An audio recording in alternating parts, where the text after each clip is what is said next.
Dust off your fanciest golden armour because today we're talking Guardian Spears and Dark Age of Technology grav tanks. Let's talk through the pros and cons of every unit for the Adeptus Custodes.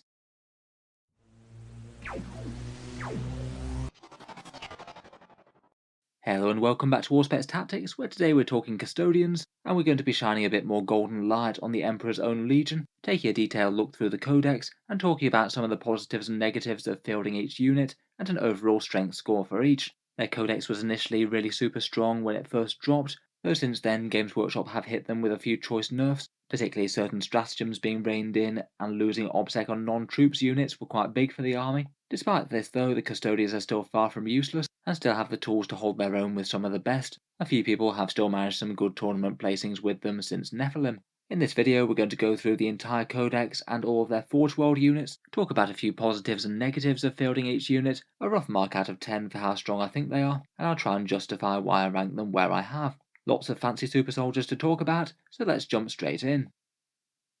First up, we've got the Custodian Guard, a 45 points per model troops choice, really quite a nice battle line for the Custodes, and perhaps one of the rare troops choices in 40k where people actually choose to field more than the minimum amount. Custodians are generally pretty solid, 3 wounds at toughness 5 with a 2+ save, and there's increased focus on the troops now they get objectives secured, and most of the rest of the Codex does not. They're currently more typically fielded with Guardian Spears than the shields right now. They've got better damage and they cost less. The melee is quite nice and general purpose, plus their range shooting can actually take surprising chunks out of people, particularly in Salvus. I guess the shields might be a bit more tempting with the Vexilla with the light cover. For weaknesses, they're not particularly fast as they get around. The damage 2 attacks are vulnerable to -1 damage modifiers, and a lot of guns in 40k are depressingly quite effective against them. AP -2 and damage 3 firepower wrecks them quite well. Still though, a key unit for the Codex. Some top lists choose to field them en masse, and I'd score them a 9 out of 10. In pretty much equal power to these, we also have the Forge World Sagittarian Custodes, a little bit more expensive at 50 points per model, but again have a lot of the same benefits. The only real difference is they trade off their decent melee weapon for a pretty solid ranged gun, a heavy bolter type profile that's assault plus a nice damage 3 shot if the enemy gets close, and while their melee is a bit subpar, it's still not dreadful at 4 attacks at strength 5 AP -2. You'll still mess up most light infantry units with that. Pretty nice choices if you want some squads to hold some far-flung objectives or your own home field ones. They can chip in with a bit of damage dealing while still keeping those points very secure. Again, I'd rate them a 9 out of 10, pretty similar in power to the standard troops.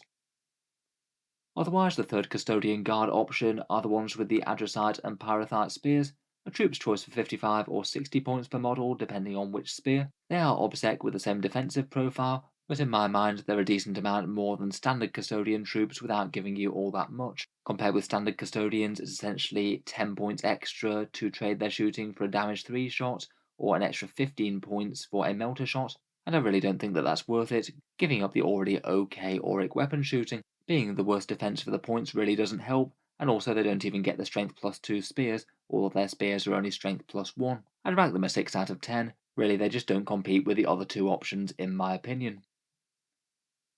Finally, for the troops slot, we have the Assistants of Silence Prosecutors, 12 points per model, and costing not all that much more than one Custodian. They're a fairly cheap and useful unit in the Codex for screening out the enemy, doing actions, or just sitting on objectives that they're going to be relatively safe on. Being also cheaper than the Vigilators and the Witch Seekers, they're perhaps one of the most expendable units that you can just reliably put their anti-psycho buff somewhere. Perhaps against most armies you could maybe use them for objectives, but if you were playing Grey Knights or Thousand Suns they could be up front and hopefully stop a round of smiting or psychic damage. They also bring that 1 command point psychic stratagem to turn off a power on a 4+.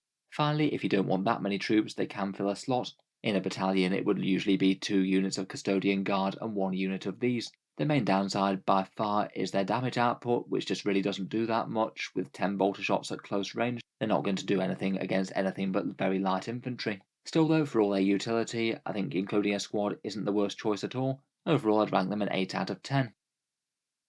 Moving on to the Elite's choice, and first up we have the Alois Terminators, 60 points per model after receiving a nice points drop, though took a big hit when they lost objective secured. In terms of good stuff, these guys actually have not too bad shooting, auric weapons plus a nice ballistic grenade launcher with some good AP. For the extra 10 to 15 points, they get an extra wound and extra attack over the regular custodians, which does help to outweigh the downside, and a few other perks for unit flexibility. You can field them in one model units for disruption, and even deep strike them from Golden Light. Plus, in bigger units, you can suddenly have them go all over the place with Unleash the Lions, and dealing with a bunch of small units could make the opponent have trouble. Realistically, I don't think that they're all that far behind the standard custodians, but losing out on objectives secured and not filling troop slots are two really quite big advantages, and I don't think that their damage and defense quite outweigh the trade-off of this. Overall, I think they're still usable, but most people tend to prefer standard custodian guard and rank them a 7 out of 10 overall. The other Terminator option are the Aquilon Terminators, an extra 10 points over the Alaris. These fancy Forge World ones come packing a Lastrum Stormbolter for a bunch of Strength 5 AP-1 shots, and you can trade them for an Adrathic Destructor for damage 3. They also have a very similar Terminator stat line and Deep Strike, but significantly improved melee, with their gauntlets giving you a Strength 10 AP-4 and damage 2. Both the strength and extra AP are nice, particularly in the era of Armor of Contempt. Again though, they do suffer with the same issues as the Alaris Terminators, while being even more expensive. I'd say on raw efficiency, the Alaris just very slightly edge them out, and then you can't take these guys in units of 1 either for random disruption units. Overall, I'd rank them a 6 out of 10, again not totally unusable, but rarely going to get picked over the other options. Next up, we've got Custodian Wardens, an elite's choice for 50 points per model, and again feeling like a side grade over the standard Custodian Guard. They cost 5 points more if you just give them Guardian Spears, and for that extra investment you get a 6+ Feel No Pain, plus 1 attack, and better rules for protecting characters, even if there's only one model left in the unit. All of those aren't too bad for the extra 5 points, I think, plus you can take Castel and Axes if desired. Again though, losing Obsec was an absolutely huge blow for them, and also the bodyguard rule was toned down quite a bit too, as it used to give you near immunity from shooting against certain characters. I still think perhaps you could justify one unit of these alongside a battle line that's mainly Custodian Guard, have them around just to make sure that the characters have every added protection that they can have, and their damage and defense aren't bad. But again, like the Terminators, another unit that's going to struggle to outcompete Custodian Guard. Dreadnoughts next, and we'll start with the standard Codex Contemptor, Venerable Contemptor Dreadnought for 155 points, a Stompy core unit with a multi-melter and damage 3 melee attack, and for a standard vehicle it's got rather a lot of layers of defense, 9 wounds, a 2+ save, Duty Eternal for -1 damage, and even a 6+ Feel No Pain. It's got okay movement to get those guns and melee in range, and you do have the option for Eternal Penitent for 1 CP, though it might be better served elsewhere. I think the main issue with this one is that the Forge World Dreadnoughts exist. I still think that the Galators and the Achilles are slightly more efficient than this guy per point, even though they went up a little bit. Though with the new points cost, I really don't think that this guy is all that far behind at all. I'd score this guy a 7 out of 10, I could maybe have been persuaded to put him up to an 8. Speaking of the Forge World Contemptors though, first up we have the Contemptor Galatus, an elite's choice for 180 points, and has a very similar stat line to the standard Contemptor from the Codex. Rather than a fist and a multi-melter, he instead basically has a souped-up heavy flamer for killing infantry with 2d6 shots, a fairly nice general purpose Galatus Warblade with 7 attacks at strength 7 AP3 damage 3, and he is a fair bit harder to kill than the others, a 4+ invul at range and melee, and also -1 to hit in combat as well, which will help keep him alive. The main downsides are fairly limited shooting and mainly being locked to anti-infantry, and strength 7 is good against a lot of things, though it would struggle with the heaviest targets around. The Achilles has a profile that can even threaten knights in a single round of combat, whereas this guy's really not going to do all that much against heaviest targets. Still though, a solid choice, still cropping up in competitive lists really quite a bit. I'd rank him an 8 out of 10.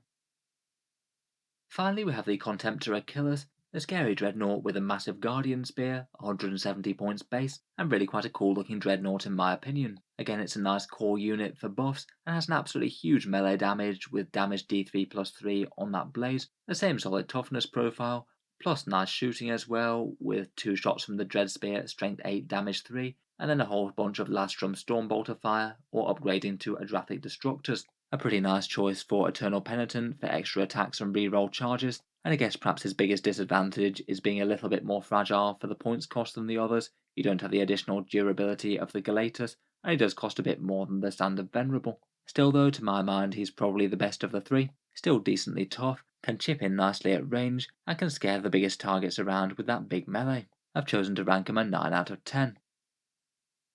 Otherwise in the elite slot we have the Vigilators, 14 points per model. The Sisters of Silence with the damage 2, strength 5 executioner Great Blades. Again, another option for getting Sisters of Silence goodness into the list, soaking mortal wounds and allowing -1 to cast and stratagems. They do have far more damage potential than the standard prosecutors.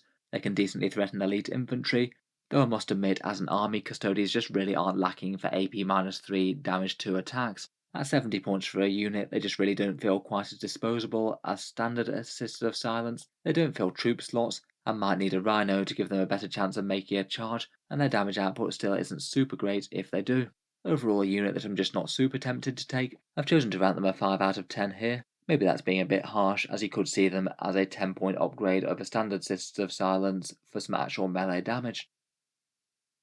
Finally, for Elite's units, we have the Vexillus Praetors. You have the option of the Alaris Terminator one or the standard one, 105 or 115 points per model, and the main reason that they're there in the list is to provide a nice defensive buff to nearby Custodes, either light cover or -1 to hit. They both work. Besides that, they can be a fairly safe place for things like relics and warlord traits, things that you don't want a model to be killed with, and both of the options do have their own advantages. The Terminator's got 1 more wound, could use a relic grenade launcher if he wanted, and could deep strike. The regular one gets some actually decent melee though with the Guardian Spear, or has the option to take a shield for better durability that way. They also do have that fun teleport homer stratagem, which could allow you to zip a unit over to them if needed. Overall, I do think that they're usable, and I've ranked them an 8 out of 10. For the downsides, I think they are maybe a little bit pricey for the toughness boost, and will help very little or not at all versus melee armies, and they don't really have all that much damage or defense to speak of themselves. Fast attack next, and here we have the Virtus Praetors. 85 points per model with the salvo launchers, which tend to be the more taken choice.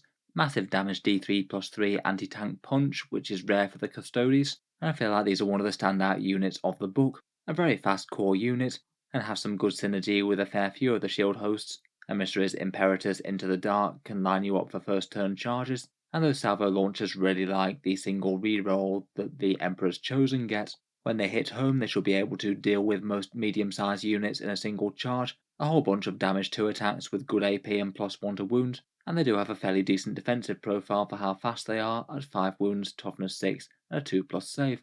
Quite a nice choice for jumping up the board escorting biker captains. While I think that they are really good, they do have some weaknesses.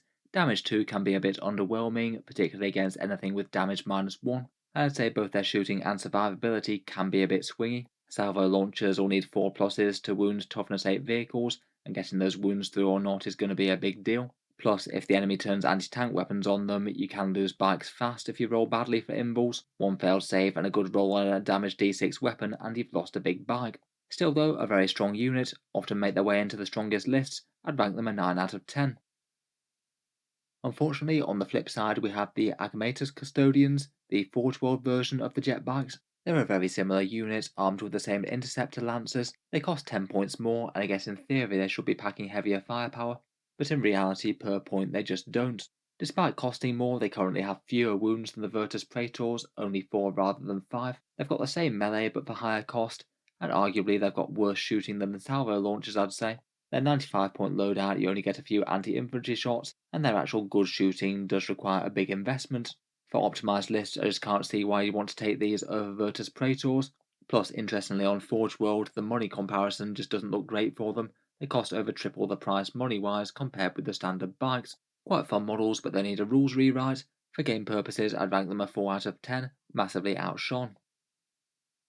Next up, we have the Jetpack Custodians that are the Venatari, another rather cool Forge World unit that are 55 points per model. Fast-moving close-range custodians with the infantry keyword, which can be an advantage over the bikes. They pack some good close-range shooting with damage 2 AP -2 shots, and then they get the option of either a 2+ armor save or damage 2 melee, depending on whether or not you give them the bucklers or the spears. I don't think they're a particularly bad unit, trading off a little bit of the raw damage and strength of the Custodes for some good movement. I think when they had objectives secured, they had a bit more of an argument over Virtus Praetors, but I think again they're outshone at the moment. Having to choose between the 2+ armor save or stronger melee is kind of painful as well. I think I'd probably go for the buckler myself on balance, and just accept the damage 1 attacks. Overall, I'd still say they're a usable unit, just not top tier. I'd rank them a 7 out of 10.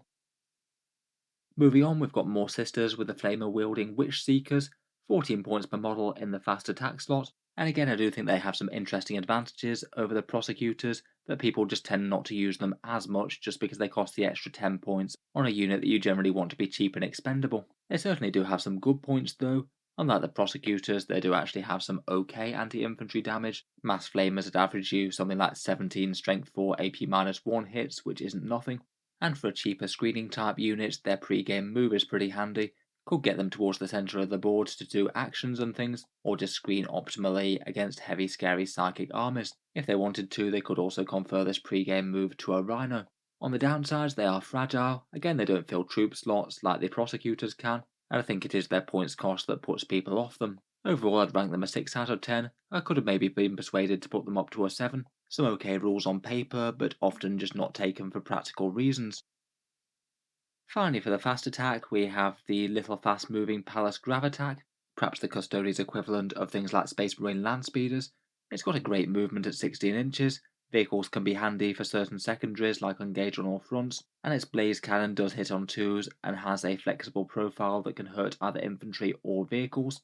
But to be honest, for 95 points, neither its defense or its damage is outstanding for the cost. Its only real big advantage is its speed, and most people seem to prefer Caladius tanks. Overall, I'd rank it a 7 out of 10. If you want a fast mover to jump onto objectives and contribute a bit of firepower, it can do that, but its stats for the points aren't super strong, and again, it's a little bit on the expensive side for an expendable throwaway unit. I've chosen to rank it a 7 out of 10. Moving on to the heavy support, and we'll start off with the Venerable Land Raider. 265 points for a reasonably tough 2+ ballistic skill battlefield bunker, and it does have a 6+ feel no pain as well, unlike most Land Raiders in the game. Durability wise, it isn't too bad, though it is a bit sad that it's the only Land Raider without Armour of Contempt right now, which certainly is a weakness with a 2+ armour. I still think this thing's a little bit overcosted for what it does, but it just really doesn't fit into the army all that well. Tough custodian infantry just don't really need the protection as they slog up the board that well. It's not even reliably faster than advancing on foot, and as ever with Land Raiders, the combination of paying for expensive guns and trundling them towards the enemy to get locked up at least has the risk of the opponent tagging it in combat. Overall, one of the worst units in the book. I've ranked it a 4 out of 10. Again, perhaps not 100% unusable if you really want to make it work, but it's not a unit that's going to be included in top lists. Much more efficient in the heavy support section is the Caladius Grav tank. This guy seems to be the go-to choice for dedicated Custodes fire support right now, a 205 point vehicle with okay toughness at range, your choice of 2 fairly long range and general purpose damage guns on a tank that moves rather fast and also flies. I think the long range and the damage profiles are particularly handy. It feels like a tank that's really quite good for swatting down units that you might struggle to get slow moving Custodian guard to and hit them in melee. It'll chew through light infantry and light vehicles pretty efficiently. For all those advantages, I would say the damage and durability are both okay but not huge. The main advantage of this thing is that being fast moving and long range, it should be able to get the exact targets that it wants and hopefully stay safe from retribution for as long as possible. I guess another disadvantage is that it isn't core as well, so compared with things like Versus Praetor shots or the Dreadnought shooting, it won't be getting any Shield Captain rerolls. Overall, a solid heavy support gun piece. I've ranked it an 8 out of 10. I could have been persuaded to put it up to a 9 if I was feeling generous. Moving on, we've got the Telemon Heavy Dreadnought, a 260 point base vehicle, and one of the biggest, stompiest and tankiest dreadnoughts in the game. This thing is toughness 8, a 2+ armor save, -1 damage and a 6+ feel no pain, all with 14 wounds, and that's really quite impressive for 260 points. Damage wise, it's at least fairly flexible. A couple of interesting ranged weapon options, plus that great big Telemon Ceaseless Fist. I think I'd be most tempted to run 1 gun and 1 fist and slog it up the board into the middle so the opponent has to deal with it. For downsides though, it's not a core unit. It does face stiff competition from things like the Contemptor Dreadnoughts for a similar role, and while its durability is absolutely top notch, its damage output isn't super strong. If the opponent focuses on all the other damage dealing units and leaves this guy till last, that's usually going to be a fairly good move. Overall, I've chosen to rank this guy 7 out of 10. Usable but maybe overshadowed by other dreadnoughts or firepower. Again, if I was feeling generous, I might have been tempted to put it up to an 8, perhaps on the higher end of number 7. Next up, we've got the Ares Gunship, a flyer choice for 400 points.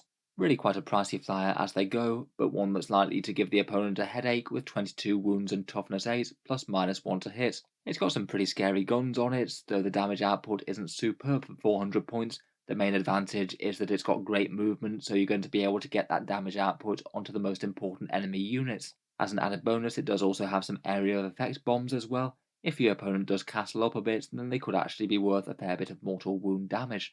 As for downsides, it won't help on objectives as it's a flyer. As I mentioned, the damage output does pay for the speed, and while its toughness isn't absolutely terrible for a flyer, some things can deal with this a bit depressingly easily. If the opponent's got long-range, high-power anti-tank guns, it might not really be all that hard to remove, and then you've just lost a fifth of your army in one fell swoop. Overall, I would rank it towards the weaker end of Custodes units. I've chosen to rank it a 6 out of 10. Compared with the alternative though, I do think that the Ares is better. The Orion's 450 points and comes with slightly different guns, trading out the really big one for some more anti-infantry shots, and has a transport capacity that can fit quite a lot of Custodes in there. Again, as before though, I just don't really think that the transport capacity is super necessary, and it's generally going to be better to foot slog a whole load more of them up the board, particularly as being forced to get this super close to the enemy will give you a better chance of losing all of those points. Say if your opponent does have some melter shooting or a flying melee unit that can engage it in combat. It's got all the disadvantages of the Ares while also costing more and shooting less, plus it doesn't have the bombs. I've chosen to rank it a 4 out of 10 overall.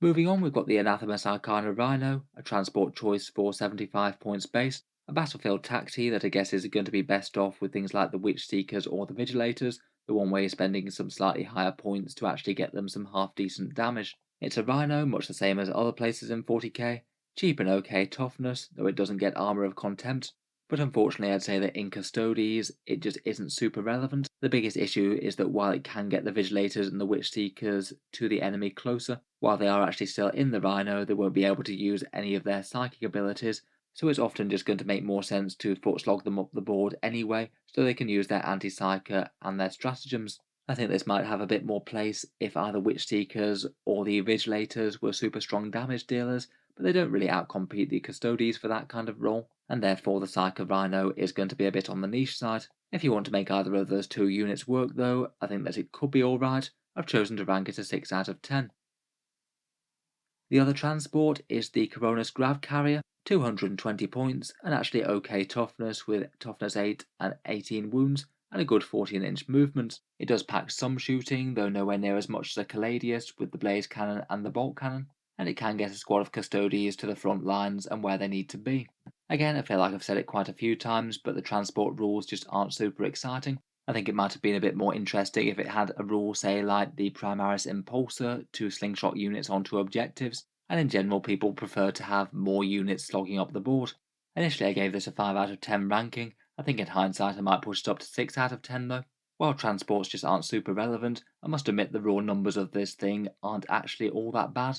It still packs some okay firepower, though less than the Caladius, and its durability is actually quite significantly better at toughness 8 and an extra 4 wounds. Still a worse choice than the Caladius overall, I think, for firepower, but I guess maybe between the gun's defense and the transport, maybe you could justify one if you wanted to make one happen. Finally, moving on to the leaders and heroes of the Custodes. First up we have the Shield Captains on foot, the Alaris Terminator one and the Standard one. The Standard one's 105 points base, the Alaris 115. They've got a solid stat line for a character, with some damage to melee included and reasonable defense, and provide their reroll ones to hit aura for nearby Custodes core units. For their individual advantages, the Terminator gets an extra wound, can deep strike, has a couple of fun Captain Commander traits such as Bane of Abominations or Unstoppable Destroyer, and perhaps the best reason to take them I think might be the Praetorian Plate, that relic that allows him to do an anywhere on the board heroic intervention move, which if used against the right target could be really quite brutal indeed. On the other hand, the Standard one is cheaper. He does have the option of a shield and the Swift as the Eagle traits for advance and charge, and either of them are pretty nice places to bear Warlord traits and relics. As HQ choices, I think they're both fine. I'd rank them an 8 out of 10 overall. Their main disadvantage, I think, is the competition for the other choices. The Blade Champion is very fighty. The Jetbike Captain costs more but gets massive movement and better defense. And Trajan Valoris himself is quite tempting if you're taking a Captain on foot. Costs twice the price but has a load of advantages. I feel like perhaps if these guys had an easy way to access damage 3 weapons, they might be a bit more tempting, but currently you can't get that outside the Dread host. While the foot captains are good, I'd argue that the jetbike captain is just generally stronger, well worth the upgrade for around about 50 points. You get massive extra defense with extra toughness and wounds, better combat with +1 to wound on the charge with that interceptor lance, a bit of fairly savage shooting, either a salvo launcher or hurricane bolter, and access to one of the best captain commander traits for the points, tip of the spear, allowing you reroll ones to hit and to wound. All of that's amazing, but perhaps the best thing is the massive 14-inch movement. He's actually going to be able to get where he wants and threaten enemies a very long way away. And he's a very nice place indeed to put certain relics and warlord traits. Superior creation is quite a popular choice on him with his great defensive profile. As for downsides, his big base and lacking the infantry keyword can cause issues with terrain. He might not be able to pile in or consolidate all that well. And again, as with the foot commanders, the damage 2 melee will be great against things like medium infantry, but can fall down against certain targets with a lot of wounds or -1 damage. Still though, a pretty awesome character. I'd score him a 9 out of 10. All round solid stats in just about every aspect for an 160 point character.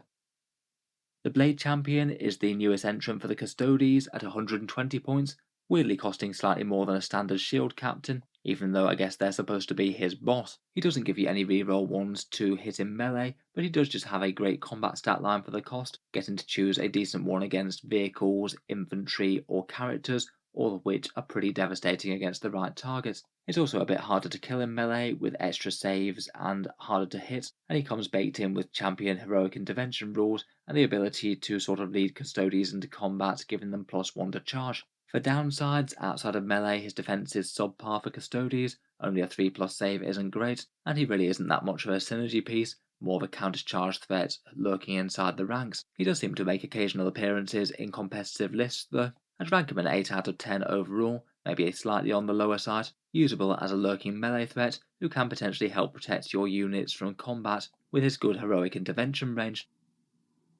Lastly, for the generic HQ slots, we have the Knight Centura. The 50-point base consists of Silence Leader, and actually I think is maybe a slightly underrated choice within the army, getting the Daughters of the Abyss rules and access to their stratagems, or on a model that's character protected, as opposed to being able to be shot directly off the board without too much effort. I'd say that kind of anti-psyker can be pretty handy just in itself, but you can chip in a little bit of extra damage either with a flamer or the Great Blade, and even just at the 50 points for one single model, that can be kind of handy sometimes just to stand on an objective that's safe, while the rest of the more valuable Custodes go off and get to killing. Otherwise, she's got options for a warlord trait that strips Obsec, which is quite interesting in itself, and she can be a damage buffing unit to Sisters of Silence, though I'd argue that with their damage output, that's probably the last role that you'd actually want to use her for. As for downsides, she is competing with the other HQ slots, with things like Trajan Valoris and the biker captain around, they often tend to take priority. And of course, for 50 points, she doesn't have enormously great damage or defense, and I'd consider her far more of a utility piece. Overall, for game power, I'd rank an 8 out of 10.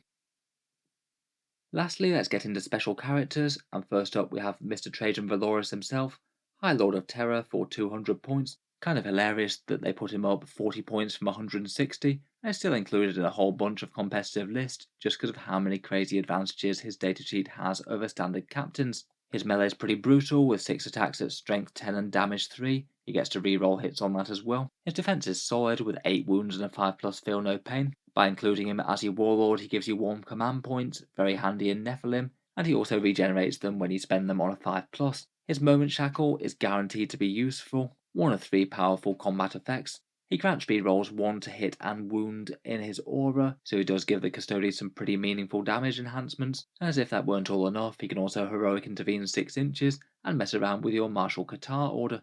A crazy amount of utility for one HQ choice. I'd say his main disadvantage is obviously going up in points by quite so much. I think you now actually do need to make an effort to make use of both his buffing abilities and his combats, but still for the points cost he's very solid and very competitive. I've chosen to rank him a 9 out of 10 overall. Next up we've got Valerian for 130 points. He's basically got the stat line of a foot shield captain, paying 25 points extra and giving up his choice of warlord traits and relics and things for 3 different abilities. His Gnosis Spear ignores feel no pain and wound caps, so I guess in theory could be good to harm Abaddon perhaps. He's got a permanent transhuman physiology rule, only ever wounded on a 4+, and a single reroll each battle round, which could be handy for saves or a bit of extra damage. As for downsides, you can't take Warlord traits, relics, or Captain Commander abilities, all of which aren't exactly great things, as you might want some of them in your army in general. Say, for example, he might block you from taking the Castellan's Mark if, say, you wanted him and Trajan Valoris in your HQ slots. I think the extra 25 points as well is kind of borderline worth it for his upgrades over the standard model, and in general I just don't really see too many lists choosing to run him compared with standard captains or the jet bike ones. I've chosen to rank him a 6 out of 10 overall. Finally, we have his partner in crime from the Black Library books, Alea, a unique Sisters of Silence Knight Centura for 75 points, and has a lot of advantages of the standard model for those sort of things. Character protected psychic debuffs. Unfortunately, I think just for the extra 25 points, she really doesn't do all that much that the standard model won't do fine. She gets a Strength 6 Great Blade and a Fights in Death rule. It does make her an okay countercharge threat, but with a fairly weak defensive profile, she's still got a good chance of charging something, not quite killing it, and getting removed in return. In theory, if she's slain in melee, then the upgrade could have been well worth it, but I think in reality, with one of the advantages of the Knight Centura being so cheap and expendable, the extra 25 points probably just isn't what you want here, and I've chosen to rank her a 5 out of 10 overall. So with the special characters concluded, that just about wraps up our look through the Custodes Codex and a quick overview of every unit. Let me know what you think down in the comments below. In particular, if you think that I've missed any important positives or drawbacks of any of the units, or you think I've underestimated any hidden gems. Always keen to hear alternate takes from Custodes commanders. If you've enjoyed the video, feel free to subscribe to Auspex Tactics. I'll certainly keep the regular 40k videos coming, and I'm sure we'll have more for the Adeptus Custodes in the future. Finally, if you did find the video particularly useful, and you'd like to keep similar things coming from Auspex Tactics, I would just like to mention the channel's Patreon page, which is the main way that I can spend so much time making big effort videos like this quite so regularly on the channel. If you have been enjoying a lot, any support is enormously appreciated. Channel patrons do get a fair few advantages, seeing certain videos early, regular votes to see what sort of things come next on the channel, and automatic entry into the regular prize giveaways with a chance to win some big model kits each month. If any of that sounds good to you, feel free to check out the link in the video description below. And in any case, an enormous thank you for listening. I'll hope to see you guys next time.